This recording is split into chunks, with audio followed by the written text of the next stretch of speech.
Okay, Michael J. here with you. How you doing? Okay, so here we are. We're already at war with Russia. United States. John Sullivan, former ambassador, many portfolios in the deep state, you call it.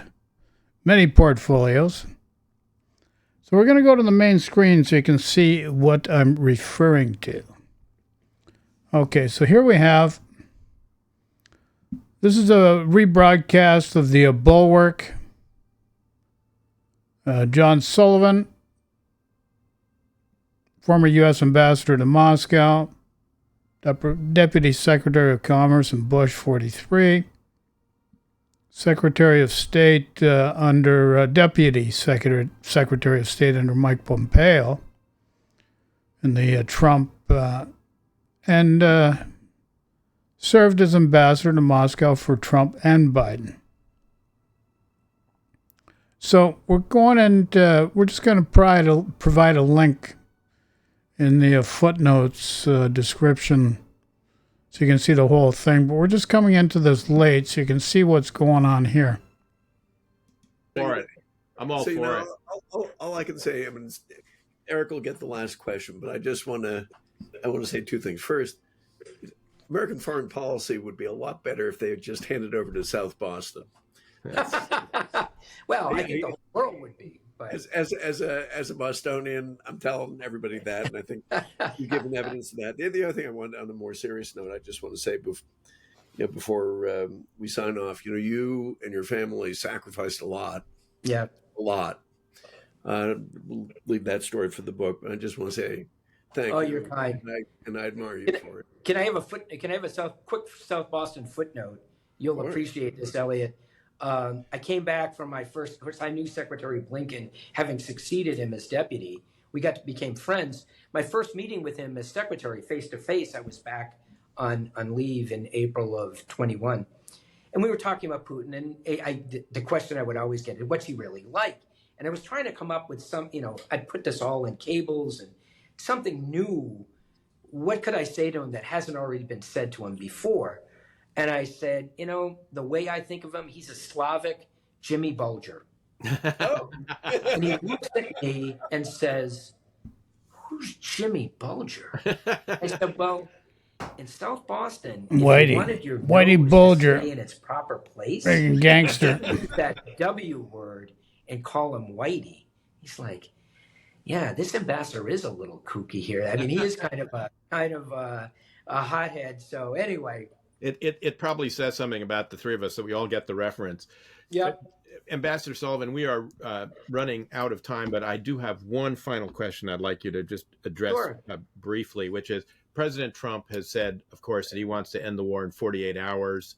A lot of discussion now up in the air about, negotiating a solution to Ukraine. How do you assess Putin's readiness to actually negotiate, or is he just looking for a fig leaf on a capitulation by Ukraine? Yeah, no, I think it's the latter, unfortunately. And I would, if I were in charge, and I'm not, or even providing advice, which I'm not, I'm too far deep in the deep state. I would ban the use of the N-word, and N-word I mean negotiate. Which is not to say that we shouldn't talk to the Russians. As soon as you tell our colleagues, our former colleagues and friends in the State Department or in the USG, we're going to negotiate with the Russians, they will start preparing a negotiating strategy and good faith gesture here and that. Like, whoa. You don't understand. I'm only partially joking when I describe Putin as a Slavic Jimmy Bulger. I mean, there's no negotiations. He says this virtually every day. In fact, he said it within the last 24 hours, right? With the call that he had with Schultz.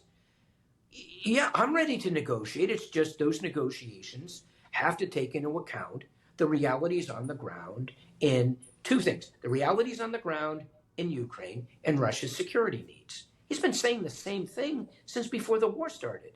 He will never, ever, ever change those war aims. He just won't. And people don't understand it. They're looking for off-ramps.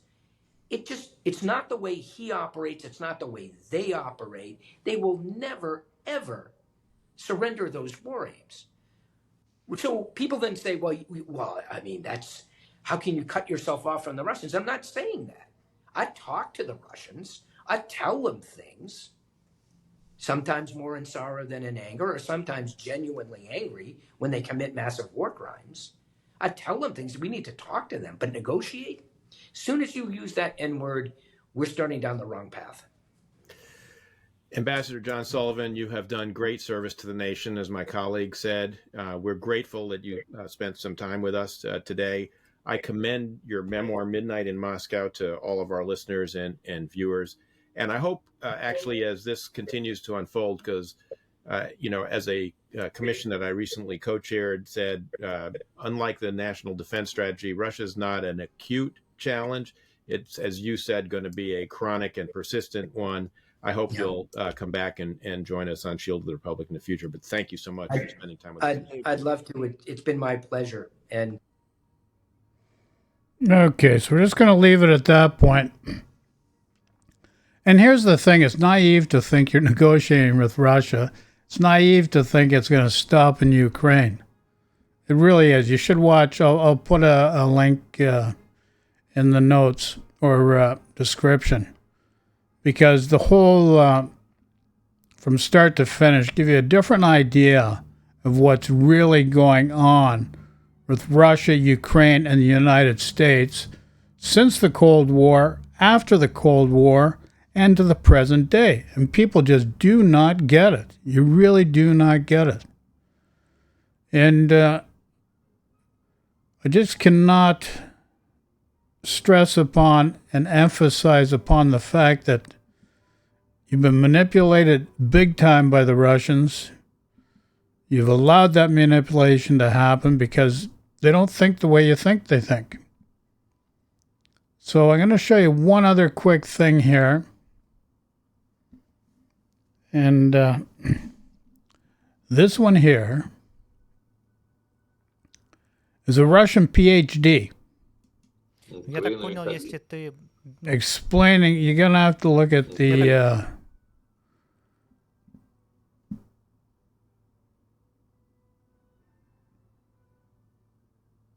subtitles, because, the conversation's Russian to Russian. So let's switch to the main screen again. So you really don't understand how Russia supports this war. And just to give you a little bit of an idea, people are under the impression that, they've got to restore the Russia before the breakdown of around 1992.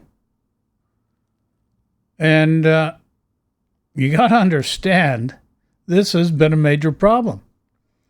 And I'll explain how this happened. First of all, Gorbachev was in power. Yeltsin wants to slide in under Gorbachev, manipulate him for his benefit, because Yeltsin has got another agenda. And Yeltsin put Putin in power, put in the oligarch structure of the present-day Russia, and this is where we are in the situation right now, late 2024. It's all because of the breakdown. Reagan said, Gorbachev, pull down that wall. But meanwhile, Yeltsin was undermining Gorbachev at the time, laundering money out of the country to the detriment of the people of Russia, caused a lot of hardship to the people of Russia, made Gorbachev look bad to the people of Russia. The thing is, Yeltsin and that philosophy and ideology still maintains from prior to the breakdown in 1992 and the dismantling of the Soviet Union. But if you look at here, this is the Russian Empire, okay? So Ukraine came in much, much later. The original here, this area here. You see right here, the dark area.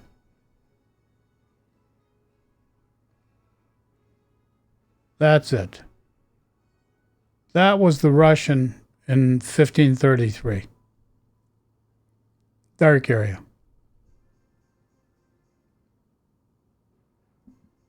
That's it. Then it's after, so, you know, Alexander, you got Tsars, Alexander, Nicholas, Alexander, and the Romanov family after. And they're all related. All these people, Russia, Greece, Austria, you know, all throughout, and Germany, they're all related to you know, the monarch of England, Queen Victoria. And nobody understands that. They really do not get it. So the Russians do not want to, they just want to relive their former glory. They don't need it. They got plenty of land. They don't need it. It's just to satisfy an egoic state of mind. Serves no other purpose. No other purpose whatsoever. So that's that there. Just so you know. Понял, если ты, ну, без сомнений пойдешь, если придет повестка, то значит ты поддержишь. So this guy on the right is talking to a Russian intellect, a PhD. This guy's got a PhD. And he's asked him, does that mean you personally support the war in Ukraine? Поддерживаешь войну, правильно я понимаю? Как и 80% населения. Ну, не саму, конечно, войну, грубо говоря. Понятно, что там страна. He states, yes, I do, just like about 80% of the population. Здания, гибель людей, разрушения, в том числе исторических зданий. И те же там, допустим, церквей старинных на Украине, сколько в городах разрушено было, где боевые действия идут. Но то, что именно начали как бы боевые действия в целом, цели, которые хотят достигнуть, вот это, конечно, поддерживаем. Ну, и как бы у нас все-таки у россиян определенный, кстати, имперский шовинизм, если хочешь. We have a bit of imperial chauvinism. They want to go back, put the borders back that were in place after 1533. That's what they're trying to do. The former Soviet Union. And they support this. They believe in this. They're committed to seeing this through. Мы рады, что возвращаются утраченные территории. Россия и так потеряла дважды огромные куски. Сначала при распаде империи, потом при распаде Союза. Поэтому рады, что хоть что-то удается из этого возвращать. Пусть и с боевыми действиями, но все же. I refuse to believe that you welcome the killing of innocent children and grandparents. Большинство россиян все-таки хочет наступать либо до польской границы, либо хотя бы до Карпатских гор. Но вот я думаю, ну и многие тоже так считают, что придется все-таки давить до Польши не потому, что мы там так хотим, грубо говоря, обязательно все блин захапать, потому что чего очень землицы в России до хера и больше и без того. До Польши придется... But because we have to. And then to push on to Poland as well. Demilitarize Ukraine, push on to Poland. Там главная цель – это демилитаризация Украины.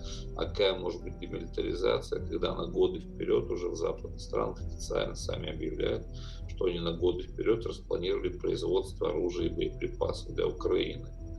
То есть, по ходу, воевать будут до последнего украинца. Ну и, соответственно, даже если хоть один район где-то оставим, все равно его будут снабжать оружием, наемниками и с него атаковать Россию. То есть поэтому вот, ну, вынуждены будем все захватывать. Даже, просто конечно. Редко встретишь россиянина, который честно говорит о том, что хочет. Вот ты сказал про имперскость, и большинство россиян, это как бы знаешь, они это прикрывают. находят отговорки. Ну, вот это трусливое поведение, из-за которого я как раз и бешусь. Когда ты честно сказал, у меня к тебе вообще 0 вопросов. Ты обозначил свои цели, вы к ней идете. Там, знаешь, враг, вопросов нет. Но почему большинство это все равно скрывает? Знаешь, там на Донбассе нас нет, Крым брали не мы. Вот эти отмазки, откуда это? Зачем? Это скорее, скажем так, наследие, скажем так, 90-х годов, наследие нулевых годов. То есть, когда, знаешь, вот, думаю, большинство тех, кто так отмазываться начинает, они, скажем так, более младшего возраста. То есть, я в Советском Союзе еще родился, детство у меня было в Советском Союзе. И как бы не считал чем-то, то есть, у нас вся история, все образование, это история войн, великих побед и так далее. Для меня там захват территории это просто способ политики, грубо говоря. И опять же именно за счет войн Россия получила все эти огромные территории. Ну да, сейчас добровольно народы присоединились, но что-то и понятно с оружием в руках. See, this is just really an egoic, collective conscience of the people of Russia to make them feel superior. And it's really not much different from Trump saying, make America great again. It's the same friggin' thing. And this is from a bygone era, from the past. Russia's got enough land already. America got a great country. What are you making great again on either side?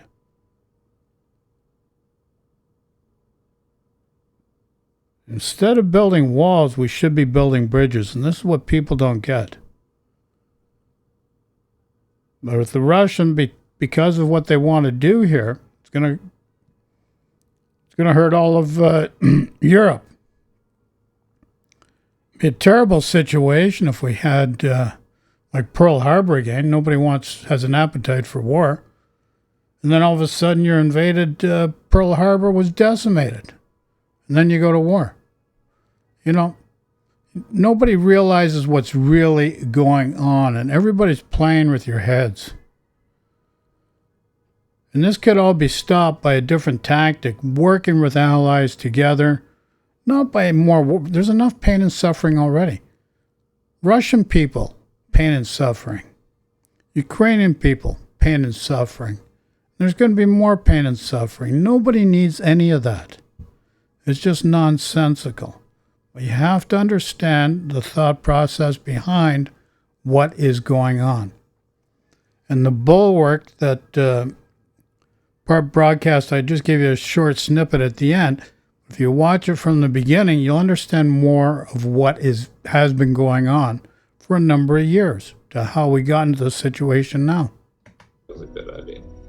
А те, кто помоложе, им уже налили в уши, что война это плохо, что в 21 веке она неуместна, что главное права человека на войне нарушаются. И вот, что это осуждает все мировое сообщество. И вот они под воздействием этой пропаганды и начинают верить просто немножко другое мировоззрение. У меня более имперское, у них уже более такое немножко глобалистическое, если хочешь, когда уже оглядка идет на какие-то вот мировые тренды. Многие родились уже, когда как бы, вот имперское мышление, это советское наследие, они застали этого. Поэтому и юлят, грубо говоря, и мозги вот этим еще засраны, грубо говоря. А так, если, допустим, конфликт продолжится, You, the Russian people, are not our enemy. ну не остановимся на Украине, то есть заставят напасть каких-то поляков, прибалтов на нас. Okay, so it won't stop you. He's saying it right here. Won't stop at Ukraine. We'll attack the Poles, the Baltics, the Azeris. Азербайджан не суть кого. It doesn't matter. Мы опять будем воевать, опять расширяться. Да? Fight again, expand again. Ну, будут разрастаться вот эти имперские амбиции, грубо говоря. This is where it's at. Я не думаю, что в любом случае мы выйдем за пределы бывших союза и империи. То есть с того, что ты рассказал, Путин тут вообще ни при чем. Это вот именно желание там, народа России. Ну, не то, что, ну как глубинного народа, как... Ну, понял тебя. Ты понял, к чему я веду. То есть Путин это просто проявление желания то, что хочет русский человек. Вот. если Ну, взять такого нет, среднего. тут скорее совпало желание царя с желанием народа. So he's talking about what the Tsar wanted and what the people wanted. So this is just from a bygone era just coming forward. Trying to take what didn't work historically and what didn't work historically, bring it to the present, recreate the same thing that's not going to work historically either. It just creates pain and suffering for people.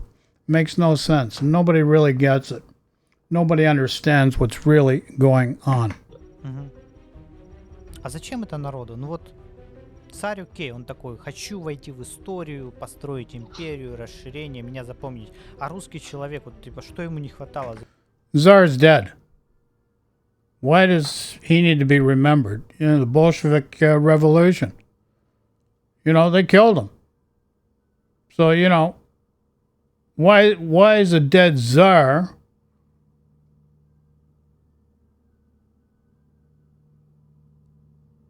which expired with the Bolshevik Revolution need an empire? Good question. Зачем ему империя? Нет, ну, во-первых, это, скажем... First of all, it's phantom pains. This is what I mean by the ego. The ego. And it's supposed to be an intellect in Russia. First of all, it's phantom pains. Just make-believe stuff. It's not real. It's created to justify your actions. Your actions are not good, but this justifies your actions. It doesn't make any sense. Это фантомная воля.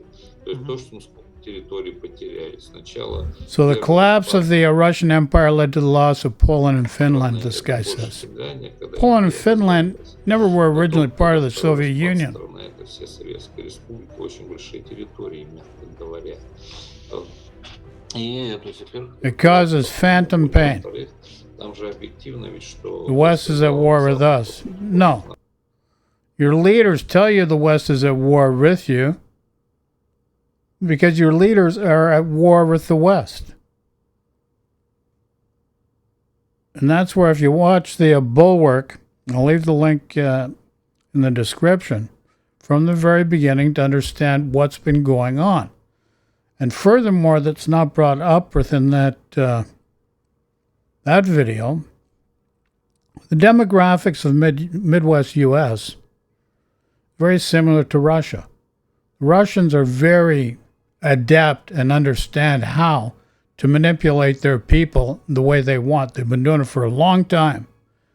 And they take that same framework and apply it to the people of the Midwest. So you got a state of apathy through that area, just looking for a strong man to just friggin' lash out without understanding what's really going on and how to do it properly so that everybody can live a good, peaceful life. And it's just friggin' nonsense. Нас воюет. То есть мы как бы защищаем свою страну, прежде всего не от украинцев, которые реально не могли захватить Россию, а от Запада. То есть мы противостоим реальному внешнему врагу, который нас... See, they believe they're facing a real enemy because they've been brainwashed to believe that. They've been brainwashed to believe that. Развалить. Так что, по сути, мы обеспечим свою безопасность. Но, опять же, всякая война популярна, когда она ведет к победам. А мы объективно побеждаем, пусть не так быстро, как... War and victories. Мы побеждаем, наступаем. Making progress. С начала операции в Авдеевке каждый день не было ни одного дня, чтобы российская армия хоть немножко где-то не продвинулась вперед. Поэтому война и популярна. Среди обычных людей, но они только верхушки. Да, среди обычных людей тоже. Не найти, думаю, страну, где не была бы популярная война, если армия побеждает. Ну, как даже если он прикажет остановить войну, если вы хотите продолжения, расширения и так далее. Нет, Путин главковерх. То есть, что он прикажет, войска то не сделают. Даже если генералы, солдаты будут... So, as he said, If Putin orders the war to be stopped, the people will do whatever he orders them to do. Хотим вперед, мы хотим дальше воевать, все равно. Вон, допустим, опять в 2008 году, ты, конечно, не слышал, но у нас, когда в 2008 гнали конкретно грузин, то есть пятидневная война, на пятый день, наши войска реально имели возможность тупо взять Тбилиси сходу. Сегодня ночью в Южной Осетии грузинские войска, по сути, совершили акт агрессии против российских миротворцев и мирных жителей. А Медведев, даже не Путин, Медведев, довольно либеральный был правитель, он сказал, все, стоп, у нас задача не захватывать Грузию, а просто выдавить с территории Южной Осетии. Все, армия остановилась, разграбила там главную военно-морскую базу грузин и вернулась обратно в пределы границ Южной Осетии. Но народу было этого мало. Они хотели прям к Тбилиси. Ну, да, скажем так, может, было бы воодушевление, если бы, скажем так, Medved had said, let's invade Georgia. сказал бы, ребят, захватываем Грузию, раз уж так поперло, грубо говоря, то народ. And here's this guy, just because we feel like it, people would have supported him. But here's the deal. Medved was a puppet for Putin. So they're just playing their games to manipulate the people. And this is what the people do not understand in Russia. So-called intellects. Medved's just been a puppet of Putin's all along. It's by design. Как президент Российской Федерации я обязан защищать жизнь и достоинство российских граждан. Okay, so there you go. That's enough of that. Enough of that. Russian PhD explains why 80% of Russians support the war. So there you go. You get to see that. You get to see what's going on. So